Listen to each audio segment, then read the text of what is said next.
पति, पत्नी और नौकरानी। शीतल और अभिमन्यु की शादी को 5 साल हो चुके थे, लेकिन अभी तक उनका कोई बच्चा नहीं हुआ था। इसकी वजह से शीतल और अभिमन्यु परेशान रहते थे, लेकिन उन दोनों से ज्यादा परेशान थी शीतल की सास, यानी अभिमन्यु की माँ जानकी देवी। जानकी देवी चाहती थी कि जल्दी से जल्दी उनकी गोद में पोता या पोती आ जाए, और इसीलिए वो अपनी बहू शीतल को लेकर एक दिन है कि शीतल के अंदर माँ बनने की कैपेसिटी नहीं है। ये आप क्या कह रही हैं डॉक्टर साहब? कोई तो इलाज होगा ना, कोई दवाई दे दीजिए। देखिए, कुछ प्रॉब्लम ऐसी होती है जिनका कोई हॉस्पिटल पहुंची। डॉक्टर मैडम, जरा ठीक से चेक करके बताइए ना। कई बड़े बड़े डॉक्टर को दिखाया है, लेकिन मेरी बहू माँ ही नहीं बन पाती। मैंने शीतल को बहुत अच्छे से चेकअप किया है।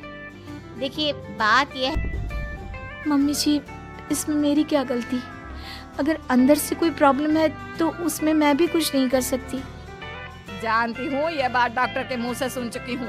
अब ट्रीटमेंट नहीं होता। आई एम सॉरी टू से, लेकिन शीतल कभी माँ नहीं बन सकती, क्योंकि उसके यूट्रस में अंदर से ही कुछ प्रॉब्लम है। घर आने के बाद क्या हुआ माँ? कहाँ लेकर गई थी आप शीतल को? अरे कहाँ लेकर जाती, डॉक्टर मैडम के पास ले गई थी। लेकिन तेरी बीवी तो कभी माँ बन ही नहीं सकती। तो कह चुका है कि तेरी बीवी माँ नहीं बन सकती, तो बता क्या सोचेगा तू? कहाँ से लाएगा बच्चा? माँ, ये तो मैं भी नहीं जानता। अभिमन्यु, क्यों ना हम अनाथ आश्रम से एक बच्चा गोद ले आए?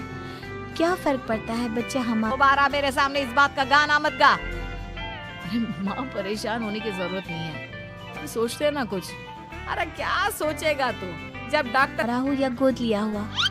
आई बड़ी बातें बनाने वाली। क्या फर्क पड़ता है? अरे क्यों फर्क नहीं पड़ता? मुझे इस वंश को आगे बढ़ाने के लिए मेरे बेटे का खून चाहिए, किसी दूसरे का नहीं। लेकिन माँ, अब जानती है कि ये अब पॉसिबल नहीं है। मैं कुछ नहीं जानती। मैं किसी पराये की औलाद को इस घर में अपना पोता या पोती बन के बढ़ता हुआ नहीं देख सकती। मेरा वंश मेरे बेटे के खून से ही आगे बढ़ेगा। लेकिन मम्मी जी, ऐसा कैसे हो पाएगा? आप अच्छी तरह जानती है ना, मेरा और अभिमन्यु का बच्चा नहीं हो सकता। तो मैं अपने बेटे की दूसरी शादी करवाऊंगी और अपनी दूसरी बीवी से ये मुझे बच्चा पैदा करके देगा। ये आप क्या कह रही हैं माँ? मैं किसी और से शादी नहीं करने वाला। मेरे रहते हुए आप अभिमन्यु की शादी किसी और से करवाएंगी? मम्मी जी, आप ऐसा कैसे कर सकती हैं? तू बस देखती जा बहू, मैं ऐसा कैसे कर सकती हूँ। कुछ दिनों के बाद, अभिमन्यु, मैंने तेरे लिए लड़की ढूंढ ली है। माँ, मैं आपको कितनी बार समझाऊं, मुझे किसी से शादी नहीं करनी है। पहले मेरी बात सुन। ये जो चमेली है ना, हमारे घर में काम करने आती है, वो तुझसे शादी करने के लिए तैयार है। मम्मी जी, आप अभिमन्यु की शादी एक नौकरानी के साथ करवाएंगी? वो इसलिए क्योंकि चमेली दिखने में बहुत खूबसूरत है, बच्चा भी सुंदर ही होगा। मम्मी जी, लेकिन एक बच्चे के लिए अपने बेटे की शादी नौकरानी के साथ करवाना, क्या ये सही है? अगर अभिमन्यु ने शादी नहीं की ना, तो मैं अपनी जान दे दूंगी। अब देख लो, अगर तुम्हें अपनी माँ की जान प्यारी है तो तुम्हें इस नौकरानी के साथ शादी करनी ही होगी। इस तरह जानकी देवी अपने बेटे अभिमन्यु की शादी नौकरानी चमेली के साथ करवा देती है। कुछ दिनों के बाद, नौकरानी से मालकिन बन के तो मजा आ गया। अब तो मैं इस घर की मालकिन हूँ। देखो, अपने आप को ज्यादा मालकिन समझने की कोशिश मत करो। एक बार तुम्हारा और अभिमन्यु का बच्चा इस दुनिया में आ जाए, उसके बाद तुम इस घर से हमेशा के लिए चली जाना। अरे जाओ जाओ, किसी और के आगे बातें बनाना। एक बच्चा तो पैदा नहीं कर सकी। बढ़िया, जाओ जाकर मेरे लिए कॉफी बना कर लाओ।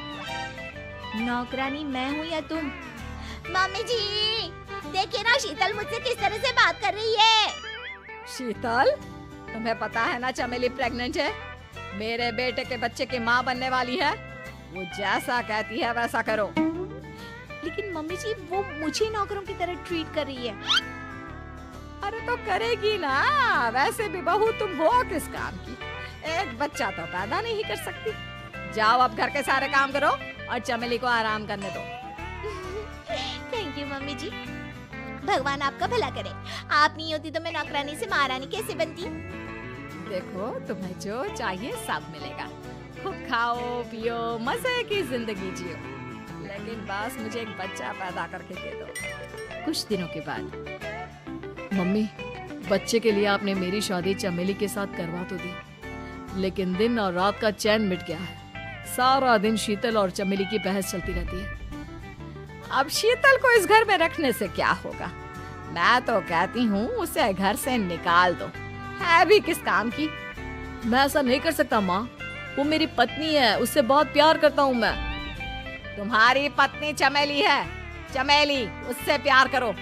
अरे तुम्हारे बच्चे को जन्म देने वाली है वो।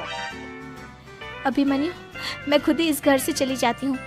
वैसे भी अपने ही घर में नौकरों की तरह रहकर परेशान हो चुकी हूँ। घर की नौकरानी मेरे ऊपर हुक्म चलाती है, वो तुम्हारी पत्नी बन चुकी है। अब मेरा इस घर में क्या काम? अभिमन्यु के बार बार रोकने पर भी शीतल उस घर से चली जाती है। कुछ दिनों के बाद चमेली एक बच्चे को जन्म देती है। भगवान ने मेरी सुन ली, मेरे बेटे का घर भर गया, उसका अपना बच्चा इस दुनिया में आ गया। मम्मी जी, बच्चे को हाथ लगाने से पहले मेरी एक शर्त तो सुन लो।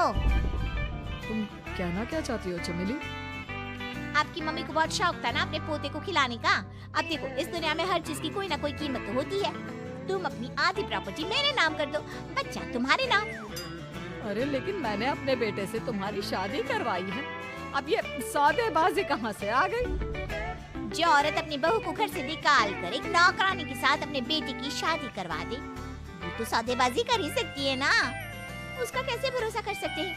मुझे बस आप लोगों की प्रॉपर्टी चाहिए, उसके बाद ही बच्चे को आप हाथ लगा सकते हैं। मैंने कहा था ना मम्मी, आप गलत कर रही हैं। देखिए उसका नतीजा आपके सामने है। जब शीतल को पता चलता है कि अभिमन्यु और